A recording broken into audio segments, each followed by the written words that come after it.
He was feeling lonely or lonesome or alone. He wanted to go out. Alternately, he could cook at home. He decided to call his friends and go out all together. All together. No. All to. Which? Hello, my name is Maddie from POC English, and in this lesson, we are going to talk about 5 sets of confusing English words. Now, before we start, if you want to have the PDF summary of this lesson, you simply have to give me your email address. How? By clicking on the link above my head, going to my website, entering your email address, and hitting subscribe. That's it. Now, let's begin with the first set of confusing words. Alone, lonely, lonesome, loner, and lone. What are the differences among these words? First, let's look at this sentence. I feel and I need to talk to someone. How can I fill the gap using these words?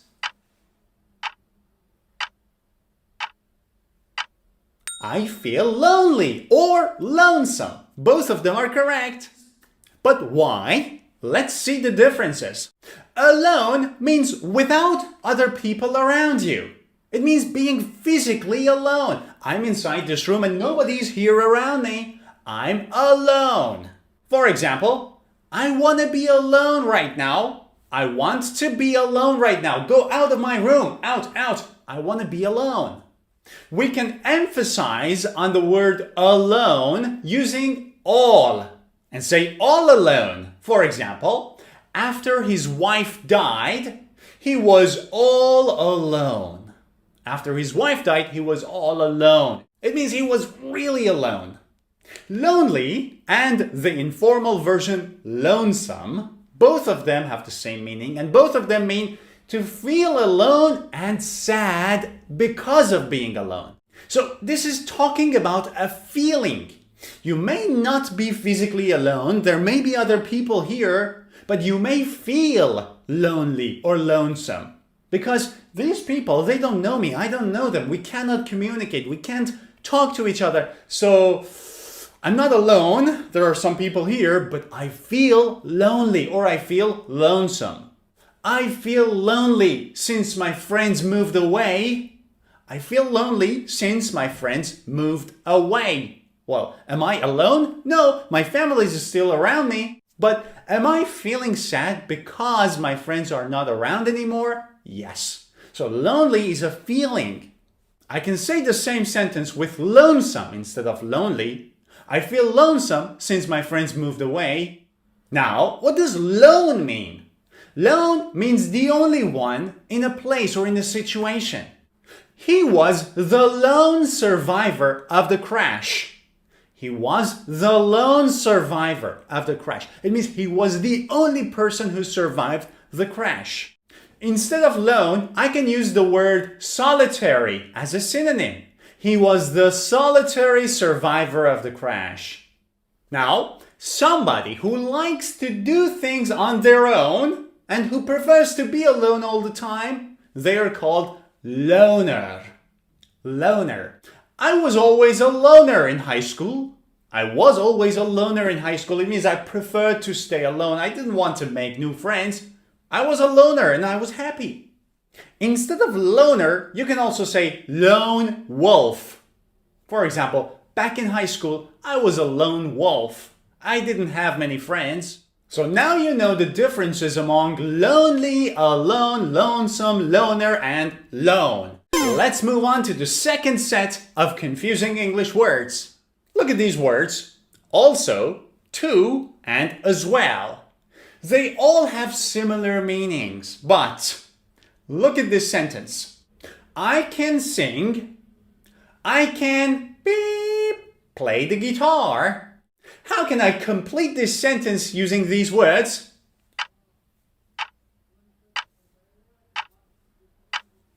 I should use the word also Can I use the other alternatives as well and to complete this sentence? No. But why not? Don't they have the same meaning? Yes, but the uses are different. Also is used with the verb, and it often goes in the mid position. What does it mean? With the verb in mid position? Huh? Look at this sentence. He not only plays well, but he also sings beautifully. Look at the second part of the sentence. He also sings beautifully. Well, sing is the verb. Also is before the verb. That's what I mean when I say it goes with the verb. Now, it goes in the mid position. What do I mean? Where is the subject of the sentence? He. He also sings beautifully. So you see, also is in the mid position between the subject and the verb. He also sings.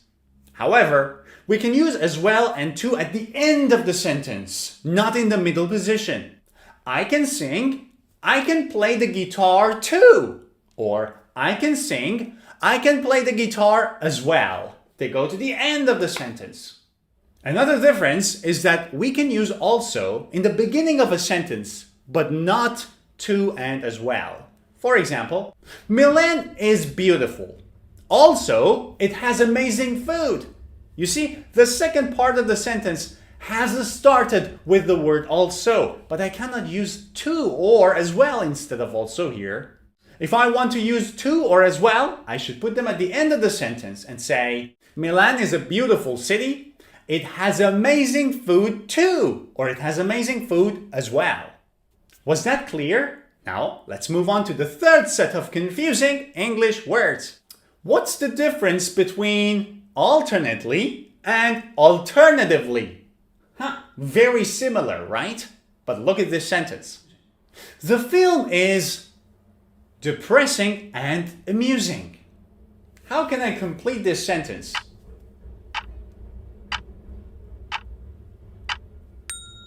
The film is alternately depressing and amusing. But why? Why cannot we say alternatively? Well, alternately means first one, then another. I'm alternately happy and depressed.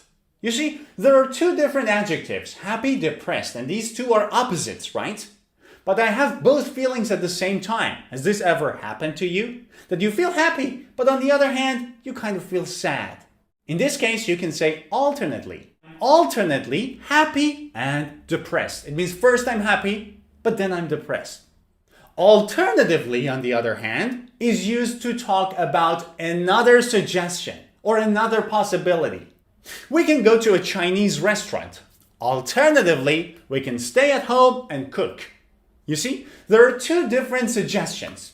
One, to go to a Chinese restaurant. The second suggestion is to stay at home and cook something. And to talk about the second possibility or the second suggestion, we can use the word alternatively. So we can go to a Chinese restaurant. Alternatively, we can stay at home and cook. Was that clear? Now let's move on to the fourth set of confusing English words. But before that, if you want to dramatically improve your general English knowledge by learning English grammar, improving your English vocabulary, doing lots of online exercises and many online quizzes, and joining a weekly online speaking session on Zoom, you can join my online English courses. How? By clicking on the link above my head, going to my website, checking out the courses, and great news! Now you can see one sample lesson of all the 3 courses for free before registering. So go to my website, the link is also in the description of the video, and check out the free sample lessons of all the 3 courses before registering. And now, moving on to the fourth set of confusing English words. What's the difference between altogether and altogether? Aren't they the same thing? No, look at this sentence. That'll be $52, please. How can I complete this sentence?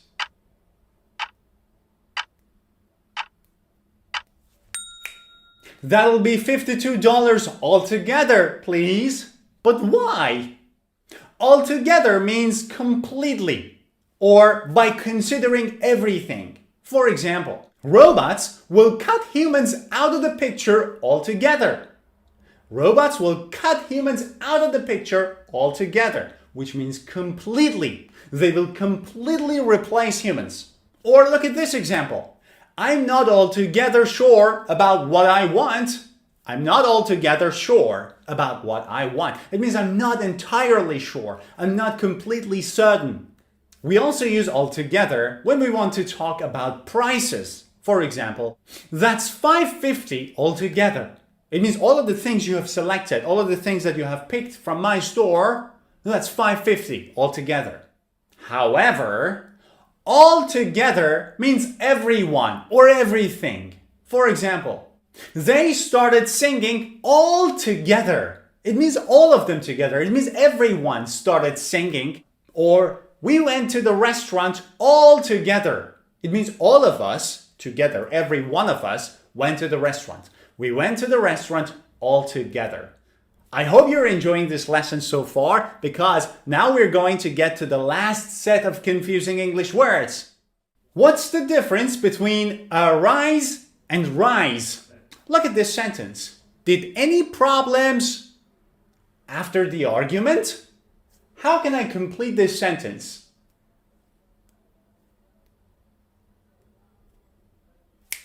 Did any problems arise after the argument? But why? What's the difference between arise and rise? Arise means to happen or to occur. For example, if any problems arise, let me know and I will help. If any problems arise, it means if any problems occur, if any problems happen. However, rise means to go up or to move up. The past of rise is rose. Now pay attention. The past of arise is arose. The past of rise is rose. Now look at this example. The balloon rose up into the air. The balloon rose up into the air. It means it went up. Or the sun rises at 4 a.m. tomorrow. The sun rises at 4 a.m. It means it goes up. So arise means to occur, to happen. But rise means to go up. And that's it.